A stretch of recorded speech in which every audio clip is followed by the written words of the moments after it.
get comfortable. Close your eyes.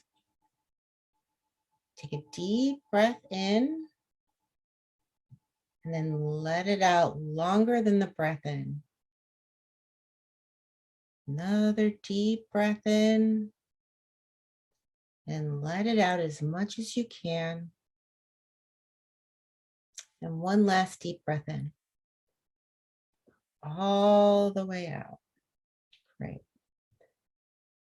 So when I ground, I like to ask permission to do so. So I'll give you a moment to ask Mother Gaia permission to go ahead and ground. And now I'd like you to imagine a cord coming from the base of the spine and going deep into the earth.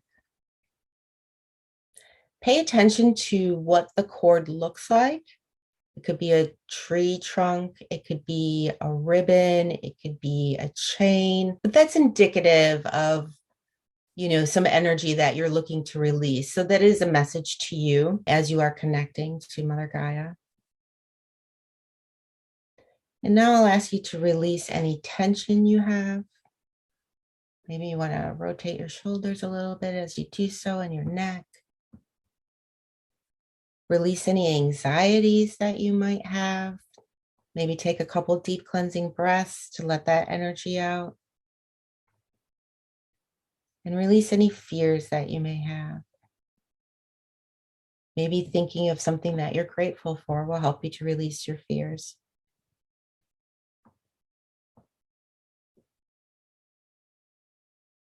Excellent. So continue to keep your eyes closed, if you will, and we'll move into the chakra meditation. So imagine yourself in your happy place. And I'd like you now to focus on your hips and your pelvic area. And imagine the color red. That's great. Now I'd like you to allow the feeling of being in the body. Perhaps hear your heartbeat. Feel your stomach, whether you're full or hungry. But just take notice of sensations in the body as you imagine the color red. And now I'd like you to move your focus up a little bit to your navel and imagine the color orange. And I'd like you to allow feelings of acceptance, creativity, and giving and receiving. And now bring your focus up a little bit more to under the breastbone at the V of the ribs. This is your solar plexus chakra. And imagine the color yellow. And I'd like you to allow for self-esteem and confidence. And again, bring your focus up just a little bit further to the heart. And imagine the color green. And allow feelings of love, empathy, and self-love.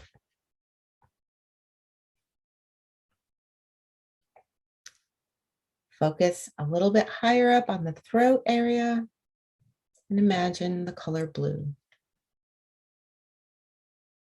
And allow for clear and succinct communication and active listening.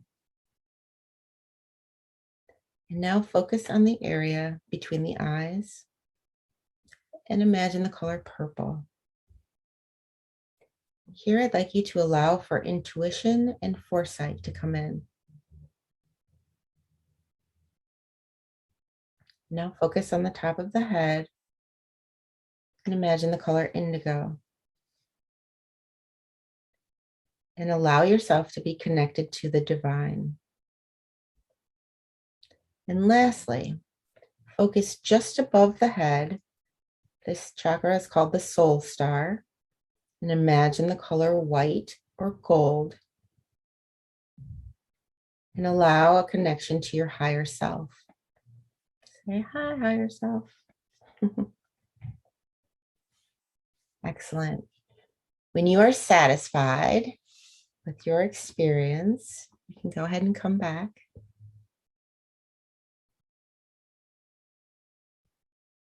And we'll move on to exercise 1.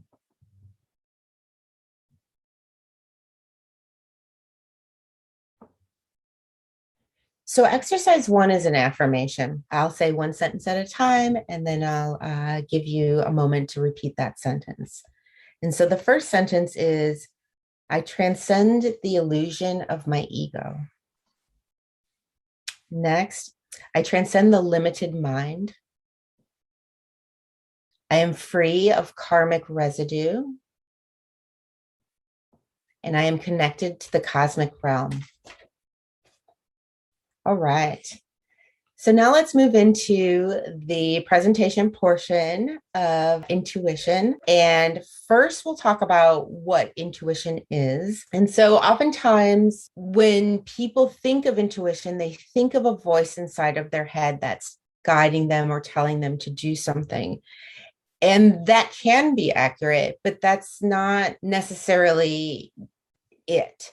And certainly when it starts, or when you start to try to access intuition or understand how intuition works for you, it tends to be subtle. It's not a loud voice that speaks in your head. It has that has to be developed. And we'll talk more about that later on. But in the beginning, it's subtle and it's quiet, just something to keep in mind, as you go through your journey and connect with yourself and learn how to use your intuition more effectively in your life. But intuition is an internal knowing. There is no external source that you could identify as to where a specific set of knowledge came from.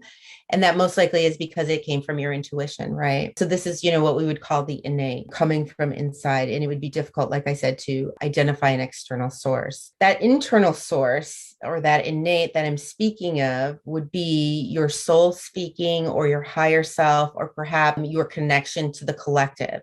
And that's where that information is being channeled from into you. And that's what we're looking to connect with tonight so that we can experience our intuition. And if you noticed when we did the chakra cleansing, we accessed the 8th chakra, which is usually, we're aware of the 7, and this is the additional one just a little bit above the head.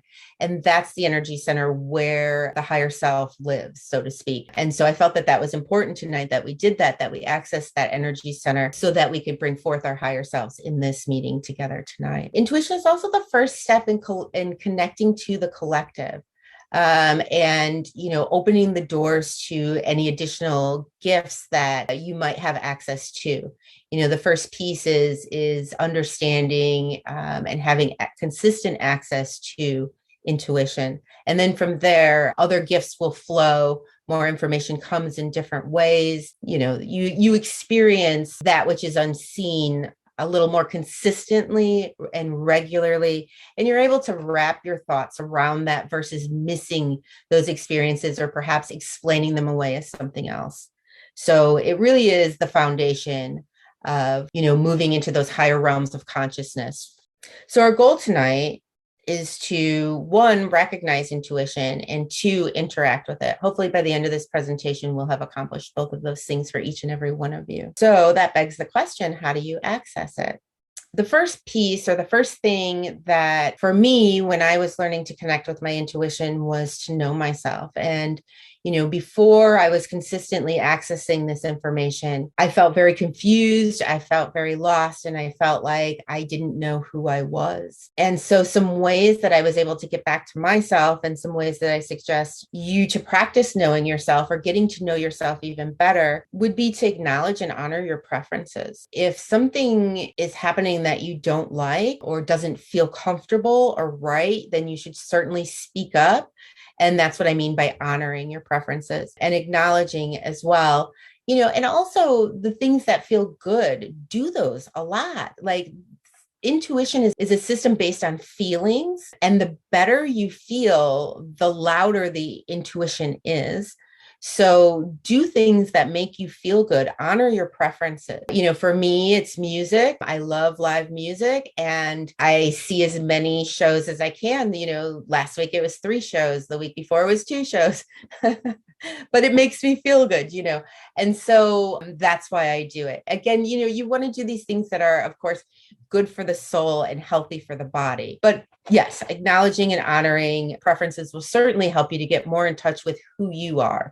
Also, pay attention to your body. Sleep when you're tired. Don't push yourself. Your body is telling you something. And so intuition, like I said, it's subtle in the beginning. And the thing is you have to build a relationship with it and come to trust each other. And so in that way, if you are denying yourself certain preferences, whether they're, innate preferences such as enjoyment of music or corporal preferences such as a certain amount of time to sleep, those things need to be honored and acknowledged as well. Another thing for the body would be nutrition and feeding it with good, healthy, clean energy sources.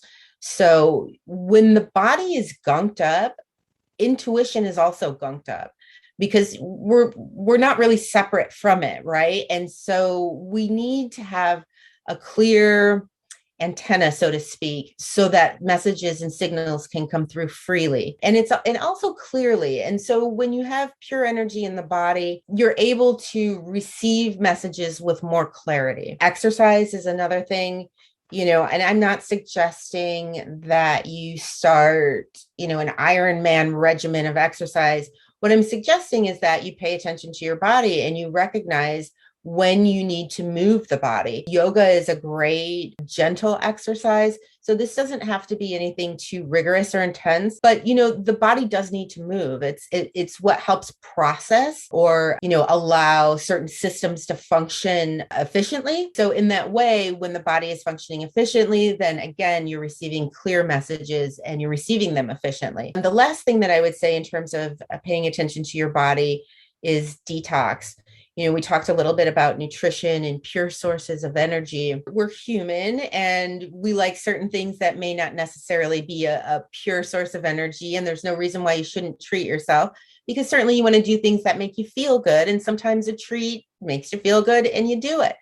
That's great. Don't stop doing that. But also, in terms of the environment, there's environmental toxins out there as well. And those things come into the body and, you may not even realize that it's happening. And yet it's there and causing blockages in signals and messages coming through as well. So a healthy detox protocol on the regular is highly recommended. So the second thing in terms of accessing your intuition would be to be present in the now moment, to be the silent observer of yourself, of your thoughts, and of your actions.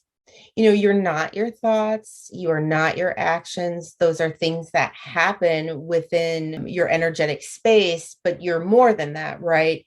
And so paying attention to those things are big clues in terms of what messages are coming in. And oftentimes our thoughts and actions are driven by those things, but unconsciously. And so, we're getting messages and signals from our intuition all the time. We're always connected to it. But the goal or the key is to be consciously aware of it. And so from there, when those signals come in and you interpret those intuitive messages, you can connect that to a behavior or a thought. And in that way, you can start to route things along a path that feels truer to you, more comfortable, more aligned with, your vision and purpose of who you are and what you're here to do in this lifetime. So with that, now we'll start exercise number 2, which is just a present moment awareness exercise. And so I'd ask that you close your eyes, take a couple deep cleansing breaths, being sure to blow out more than you breathe in. And the reason for that is that helps you to access the pineal gland and the parasympathetic nervous system. So it really helps you to calm down and ground. And so from there, just sit quietly, get comfortable in your body, and allow thoughts to pass like clouds. As you're sitting quietly, if a thought arises, acknowledge it and just let it pass. And be present in the now moment. Just being aware of where you're at and what you're doing and how you're feeling, and letting thoughts just float by. And I'll have you do that for, maybe about a minute.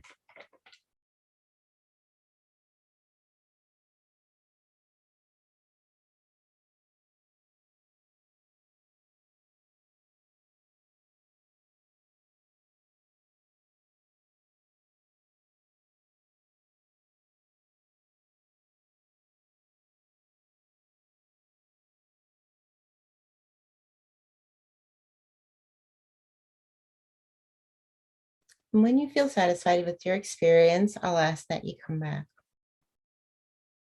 So this exercise, was intended to show a couple of things. One, the importance of being present in the now moment, being the observer of your actions and your thoughts, and also to illustrate the importance of meditation in terms of accessing your intuition. Another way that intuition can be accessed is in the mundane moments, allowing for those mundane moments. So what I mean by that is, you've heard this before. People will have like these aha moments in the shower or on a walk or doing the dishes. And you've probably experienced road hypnosis in the past where you've driven somewhere and you don't remember it, and and yet you've arrived and you're like, oh, I'm here already. So basically what's happening is you're accessing the theta brainwave, and in this state you are allowing for intuition to come through. You're not focusing on a particular set of thoughts or feelings. You're not experiencing worry or anxiety. You're not stressing over paying a bill or the traffic jam or what have you. And in that place, intuition will make itself known to you. In the beginning, intuition is subtle, it's quiet, it's almost like a whisper. And so that's why, allowing the mundane to happen and allowing yourself to go into a theta brainwave state of mind allows for intuition for you to hear the whisper.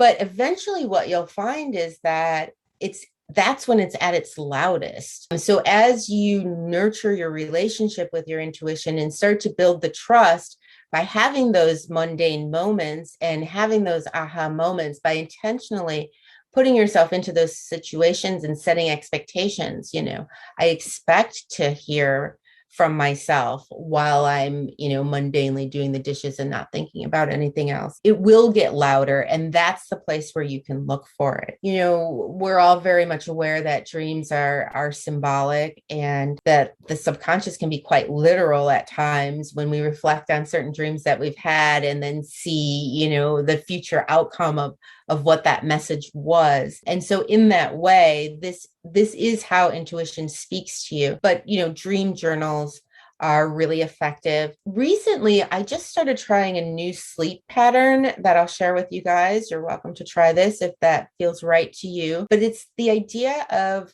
sleeping 4 hours. There's that thing where everybody wakes up at 3:00 in the morning and it's the witching hour, and it's also supposed to be the most creative time. And, when you do wake up at that time, you should acknowledge that you're awake and reflect on your dreams. And so for me, I started this sleeping pattern because I was having difficulty remembering my dreams. And this is a way to help that process. But a lot of other stuff happens, so it's not just remembering the dreams. It's also providing that mundane moment where intuition can come through. And back to the theta brainwave state, there's hypnopompic and hypnagogic, which refers to the moments just before falling asleep where lucid dreaming happens, and the moments where you wake up and you can grasp the dream and then you're fully awake and then that dream has disappeared. So here again, we see, the value of the theta brainwave state and utilizing that to our advantage to understand, what those messages could be. And, pre-electricity and even, prehistory, it would be that tribes would all share the same cave, but have different fires within that cave and different families at, each hearth.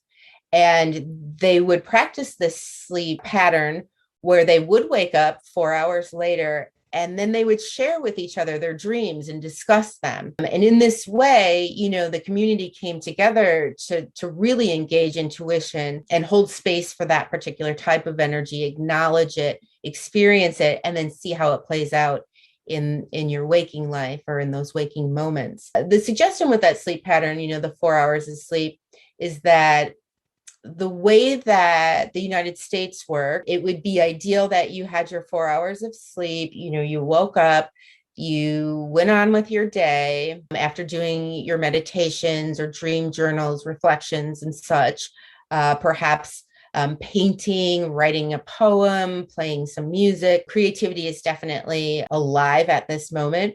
And then you would go on to your work day, and then you would take a nap after work. So if 4 hours of sleep sounds daunting, then certainly, know that you could also take a nap and then go back into your process of, going to bed for your 4 hours. Another thing that really helps with intuition is ritual and ceremony. So, you're beginning to build a relationship with your intuition, or perhaps you're deepening your relationship with your intuition, and trust is building, and you have this expectancy that you are connected and you will get your messages at the right time for the right reasons, and they will be the right information that you're looking for. And so one of the ways to honor that trust and that relationship is to host ceremonies and engage in rituals for yourself. And, those can be, well, it's recommended that they're consistent, but whatever feels right to you, of course. And then also, things like what we did today in terms of grounding, or in terms of just letting thoughts pass by, the expectation of receiving messages in mundane moments. These are all types of rituals and ceremonies, and certainly you can create your own, but just to give you some inspiration around that. It's almost like raising a child, right? Like you have to create the circumstances and environment in which that child can grow and experience themselves, and ultimately experience their full potential and fulfill their life's purpose.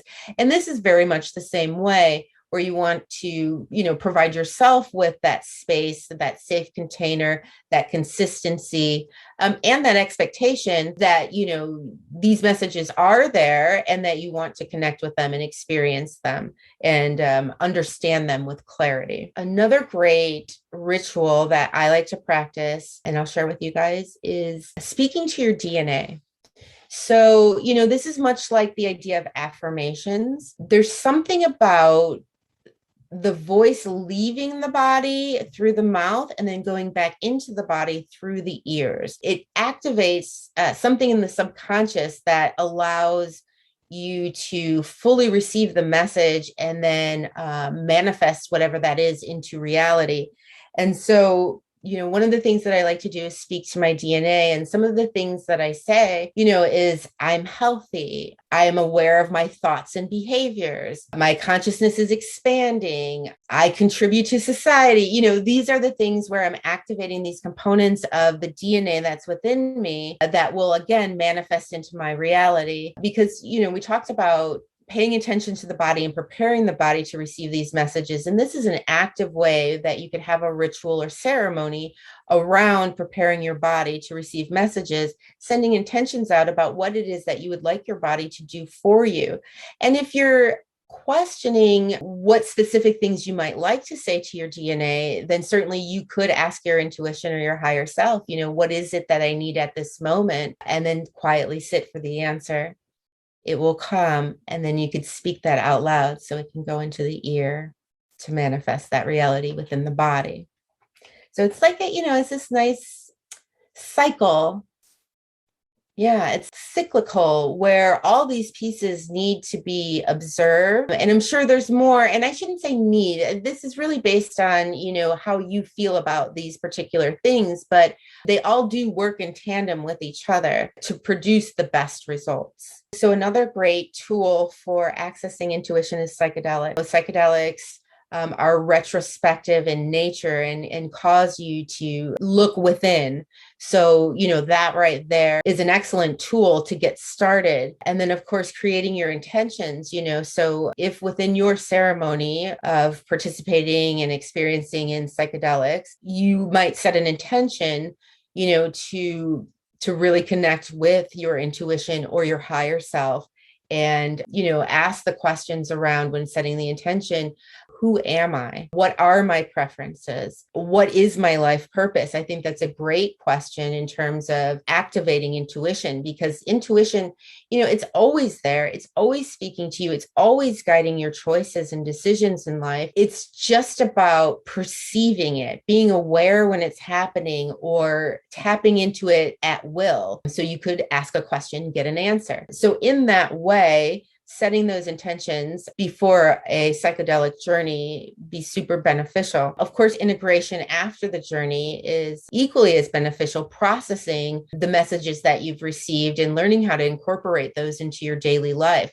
And that may expand your rituals and ceremonies, which will in turn help to foster trust around the relationship with yourself, your higher self, or your intuition. And then lastly, in terms of psychedelics, what I found to be most impactful was microdosing. I found that macro journey, microdosing, to kind of pull that macro journey forward and help to ground or hold space for that integration piece. I had or have a lot of aha moments and realizations while microdosing related to my gifts, intuition, access to it, calling it at will. I find that when I'm microdosing, it's almost second nature to access intuition. So something else that psychedelics is very beneficial for in terms of accessing intuition. Also music, listening to music. This is something that will put you in a theta mind state as well. It allows for thoughts to flow freely. It allows for you to take your mind off your daily troubles, anxieties, worries, and fears so that messages can come through. We have yoga,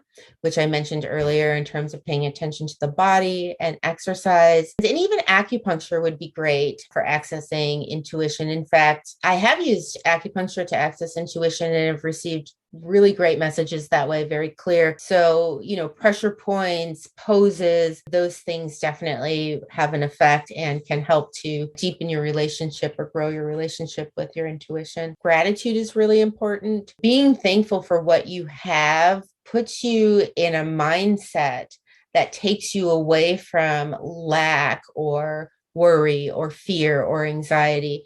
And so when you start to experience those, not so comfortable emotions, allowing yourself to be grateful or reminding yourself of what you're grateful for will pull you out of that place, that headspace, and allow for free thought to flow, because fear, anxiety, and worry tend to block the flow of energy. It tends to block the flow, well, like I said, of energy, but within the body, and even cause sickness. Once blockages start to manifest into reality, that's how we find illness in the body. And so when the body is unbalanced with illness, then of course, the signals are not as clear, they're not flowing as smoothly. And so thinking about observing your thoughts and observing your actions, observing yourself because you aren't those things, and then recognizing the moment when those things come into the system, come into you energetically, then you can say, oh, I see this. And now I'm going to ask myself what I'm grateful for. It's a great way to regain balance in the body. And then lastly, is a tool I'd like to mention that I think is highly effective, which is the pendulum. And this is a great way to build trust around intuition. So, an exercise that I like to do is I'll meditate and allow thoughts to come, messages and signals, to come into the body or into my energetic space. And then I test it with the pendulum. I'll ask questions of the messages that I've received, and I'll calibrate on how that feels. And we'll talk more about feelings in a little bit. Let's move on to how do I know if it's me or my intuition? So, this is a common question that people have. And it's interesting because there is no difference between you and your intuition. You are your higher self, right? That's you. You are talking to you. So in that way, you're always with you. You're always there. You're an intuitive being. It is our birthright. And the question or the goal or what we're seeking to do, or the point of sharing this information out is acknowledging that and being able to connect with that, to know when it's happening. And like I mentioned earlier, to access it at will. So when you receive, when you have a thought, it's certainly, it's acceptable to question. We all question, we should question, but there is a point where things just feel right. Things feel okay. And that is you talking to yourself. And I encourage you in your rituals and ceremonies to access that eighth chakra and connect with the higher self as often as you can. So it'll just be a little bit more clear, a little bit stronger, and that connection between you and you will be quite strong. So another thing about intuition is that it speaks kindly to you. You know, it's a pleasant experience. And while I talk about, earlier I had mentioned like a loud voice that you might hear that could be your intuition. In reality, it's like your psychic ears are hearing this, right? Like your brain is interpreting this as you're hearing something. And you may, or you may not. Either way is okay. But the fact of the matter is that the message that you are receiving is kind. It's never going to berate you or cause you to feel bad. If you're having thoughts and then feeling uncomfortable, that's not your intuition. Usually when you're accessing your intuition, when it's coming through and you're recognizing it as such, you will experience a feeling of elation, of joy, of knowing, and like groundedness. There will be no doubt about it. Another way that you'll know that it's your intuition is that it requires you to do the right thing for you. And so an example of this is, for me, I need to be reminded to drink more water. And I will go throughout my day without any water. And then all of a sudden I hear drink water. It's like very clear. It's distinct. It's my own voice, but it like out of nowhere, it just comes in, and I honor that. I'll go, all right, no matter what I'm doing, I stop that and I go get myself a glass of water. And that actually was the first real exercise in acknowledging and honoring my intuition and starting to build the trust, was to just say, okay, like I'm doing this. And the more that you do that, the louder the intuition gets, or the clearer the messages become. So acknowledging that it's coming through and then doing the thing that it's telling you. And like I said, it's always going to tell you to do the right thing for you. And then lastly, it's about trusting yourself. So, once you know yourself and you trust yourself, you're hearing your intuition, then you start to have an expectation of intuition. And, I think we're all pretty familiar with the rules of manifesting. And part of that is having the expectation of that thing manifesting into your reality. And this is no different. When you have an expectation that you have trust with yourself, your higher self, your intuition, then nothing else is an option, right? Like it will come to you. So some questions to ask if you're trying to decide if it's your intuition or not are, does it feel like the right thing to do? Does it seem like the right answer? How do you feel when you think about X? So whatever particular thing that you're looking for guidance on, paying attention to the feelings that are generated within the body as you're having the thought. What was your gut reaction? So similar to that feeling in the body, and recognizing that, there's always an initial instinctual response. And that is coming from your higher self. That is your intuition coming through. So, if you find yourself in a situation where you're wondering or you're looking for guidance, maybe reflecting on what your gut reaction was to a particular situation or experience will give you a clue, or will start the conversation with the higher self so that more messages are able to come through. I think I mentioned this before, but where in your body do you notice the reaction? And lastly, if you did know the answer, you could ask yourself, if I knew the answer, what would it be? And then wait for that answer to come through. We'll move into our last exercise of the evening. This one is about fully accessing intuition, asking a question and waiting for an answer. The first thing that I'll ask that you do is ask for the truth. So literally in your mind, say, please give me the truth. I'm ready to receive the truth. I expect the truth. And focus on your breath and count 1 for an in-breath and 2 for an out-breath. So 1, 2, 1, 2. And when you're relaxed and comfortable, I'll ask that you identify a situation that you'd like more insight about. And then focus on the event or situation intently for a few moments.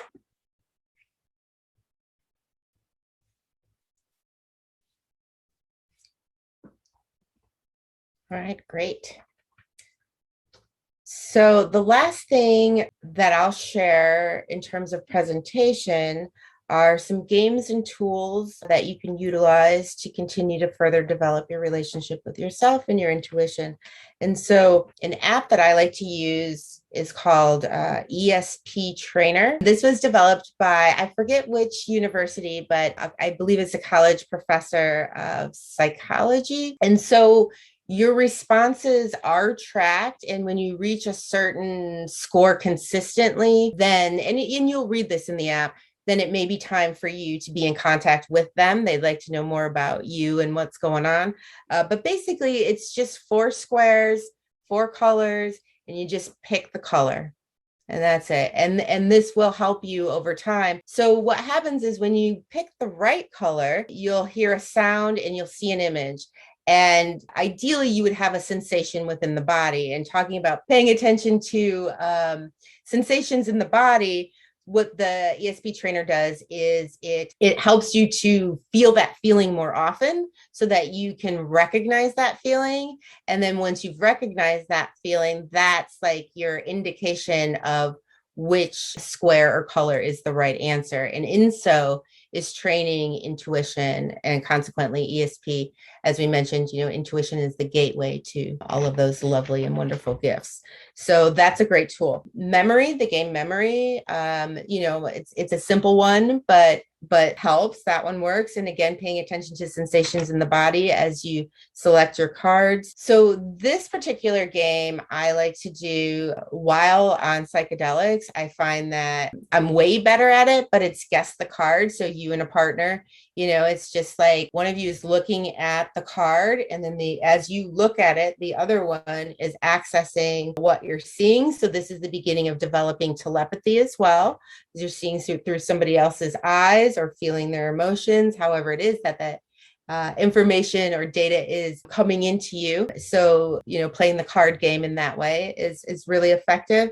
And then Battleship, which is somewhat of a violent game. However, within the scope of game playing, you are asked to identify where a particular ship might be by letters and numbers on a grid, and then putting the pegs in. And so this is a really great exercise in practicing intuition. And again, feeling the sensations in the body as you think about where your next guess might be. And saying, well, no, it's not that, because I'm not feeling that particular sensation, whether that's a gut feeling or however you receive your sensations in your body, indicating that you're receiving messages. Battleship can certainly help to, develop intuition. I guess now we can open it up to Q&A. Cool. I guess I will, since there aren't any questions that I'm aware of, I will share. I've done, which I guess is sort of intuitive, with tarot. Like sometimes when you're supposed to pick cards, I've actually run my hand slowly across and felt, oh, it's warm there. That's where I'm supposed to pick. So that would be an example of using, of course, is that intuition, or maybe that's somebody else could tell me if there's a different term for that being a physical thing. But I think that relates to the sensations in the body, and opening yourself up to that, being aware of it, paying attention. I know one of my favorite tarot readers on YouTube, Baba Jolie, when you watch her read the cards, she does this to them. She touches it up and down and is receiving energy and information that way. She also scries, but yeah, so. Yeah, I guess I just want to prompt and ask if anyone else or if either of you would have more to say about picking tarot. I just pull 1 card a day typically, but some days I find it hard to kind of center myself or just quiet my mind or something. So I feel like it's really a genuine pull. And sometimes cards will just fall out. And depending on how they fall out, sometimes it really just feels like a fumble, or they'll fall on their side or something. But sometimes I'll roll with it. But then I get in my head about am I choosing, am I choosing not to see this card or something like that? So yeah, but I just kind of started doing that. So I don't really have much education or anything like that on pulling cards. Or if you could speak more, or someone else could share their practice, I'd be interested. I frequently do that. And I've been doing it for years and years. I'll pick a card in the morning. I wouldn't worry particularly about your mindset. If you spend a little bit of time centering and grounding, that's good. If you don't have the time, it's still okay. If you're learning the tarot, it's a great way to learn the tarot. Pick a card and then read about that card and see, especially if you do it at the end of the day, if you look back, what is the definition of that card? What does that mean? And then how does that work into what happened during the day? It can be really instructive, both in terms of what happened during your day, but also in terms of what the card can say to you. Many cards speak differently to different people that are outside of the quote definitions of what those cards are, and go with that. The other thing I might say about fumbling the cards or them falling out of the deck, it doesn't necessarily mean it's your card for the day, but it's certainly worth picking up and looking at it and keeping that in mind if you draw another card. You can always use that as your card for the day, but if you don't, just keep it in mind, note it, and because it may, if you do the same thing at the end of the day and look back, you may find that that first card that dropped may very well be the more important card, and it may not mean anything at all. I scan the cards with my hand, as Kazzrie has talked about. Also, I don't get a warmth, I just sort of get a pick here kind of nudge internally. And I was going to say about intuition, Bridget, you had talked about intuition always speaks kindly, and I would say that for me, it doesn't necessarily always speak kindly. It won't speak negatively ever, but it can certainly warn. And in that case, it's usually sternly or, pay attention to me now because this is serious kind of thing. Yeah, I would also say about the cards that, like, in terms of fumbling or wondering, which card is meant for you, to pause for a moment and let the answer come into your mind. So oftentimes when I watch my favorite reader on YouTube, she'll say, oh, they're telling me to do one more, or she'll say, what position do you want this one in? And then she waits for the answer to come and it tells her. So I think much in that same fashion, you could say, was this card meant for me? Or, sometimes when too many come out, you're like, oh, wow, what do I do with all these cards? Again, sit for a moment. What do I do with all these cards? Is this meant for me? Do I need to look at all of these? Or should I just keep shuffling and wait for the next one? Okay. Another message I got that I just want to confirm, like from what John was saying, kind of not to take myself too seriously with this stuff, I guess. Thank you. Yeah, it's all based on feeling. It's all driven by feeling and emotion, how you feel. And the better you feel, the more consistent and clear the message will be, and the better the trust in the relationship. And so, when you do things like fear or worry or stress or take yourself too seriously, then you're putting out energetic block. So, finding ways. And that's why sometimes it's nice to ground and center, like John said, because it allows for, those things to be released, those blocks, and then for the good feelings to come in. And I think John had something else you wanted to add. Yes, I was I'm going to disagree a little bit because I have been in situations where they have been, well, we'll just call them heavy situations. And intuition has come through very clearly with a lot of fear and negativity and all kinds of stuff going on. It's sort of just knowing when that hit comes and paying attention to it. And certainly if you're not going to get many intuitive hits if you're ruminating and, going over a lot of negative programming that we all have, that's not going to get you there. But if you can get yourself out of that, you can access your intuition under any circumstances if you just let it happen. And yes, it is the better you feel, the easier it's going to be to pick up on that. But it doesn't mean that you're blocked from it if you're in situations that you're not feeling great, because no one feels great all the time. Yeah, no, that's a good distinction. Thank you, John. And I'll say, certainly, yeah, in moments of fear, you can get warning messages. And you've mentioned that before, but in those moments, I'm not necessarily sure that you are intentionally trying to connect as much as, it's like a need, right? Like you're having a fear of something, you're in danger of something, and the warning comes. And that's a gift. And thankfully you get that. But when you are intentionally looking for connection with the higher self, then in those spaces, that's where it's easier, I should say. It's not impossible, of course not, but it's easier, and you can do it more consistently, intentionally, when you are, in a higher level of consciousness, meaning an elevated mood. I agree. I will say, when you're in a stressful situation, a heavy situation, intuition rarely comes when you call it. It's something that's going to happen, as opposed to something that you can consciously access at the time. Yeah. Yeah, and I'll jump in and say, to me, it feels like the being connected to your higher self, or awareness, consciousness with a capital C, that's, which can happen in a stressful situation or at any point during the day. That to me is where the intuition, what that is and where it's coming from. And that's to be contrasted with your thinking mind and doubting and worrying and like, so intuition to me is sort of opposite of mind. So I feel that my intuition kind of just said about another person, like, hey, there's something off with this person.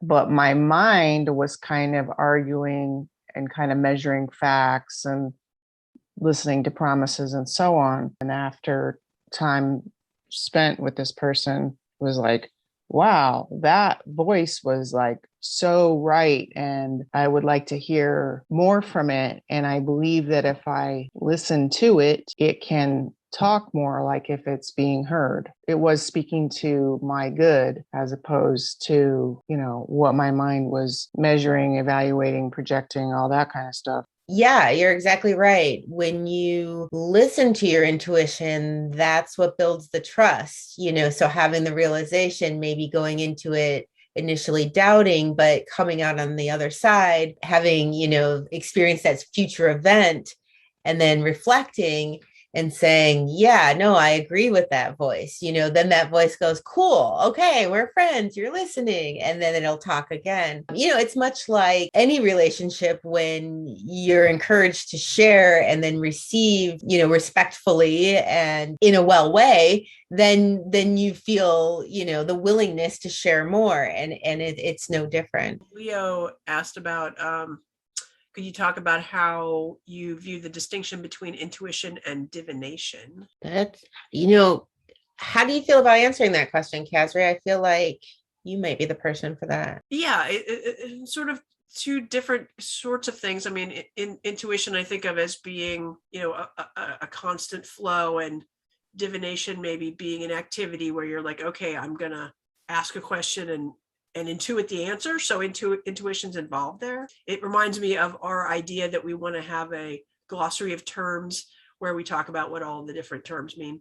I find intuition helps with divination, but they're two very different things. Intuition, I think the easiest one for me to say is to follow Bridget's definition of its internal knowing. And that certainly hooks into divination, but divination is hooking into something beyond yourself. You can divine for yourself, you can divine for others, but it's sort of hooking into the time flow, or hooking into the overall universal mind, where information is not local and it's not necessarily time-based.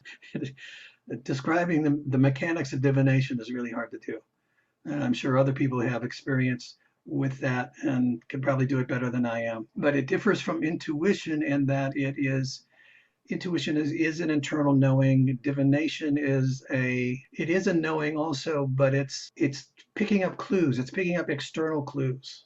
Or at least that's how I do it. I use a tarot, I'll use a candle, I'll use any number of things, which I can talk about in a different, or we can all talk about it. And I think having one of these about divination alone would be a great subject for us to do. It's connecting outside of yourself in order to bring knowledge in. It's sort of like doing a Google search with the universe.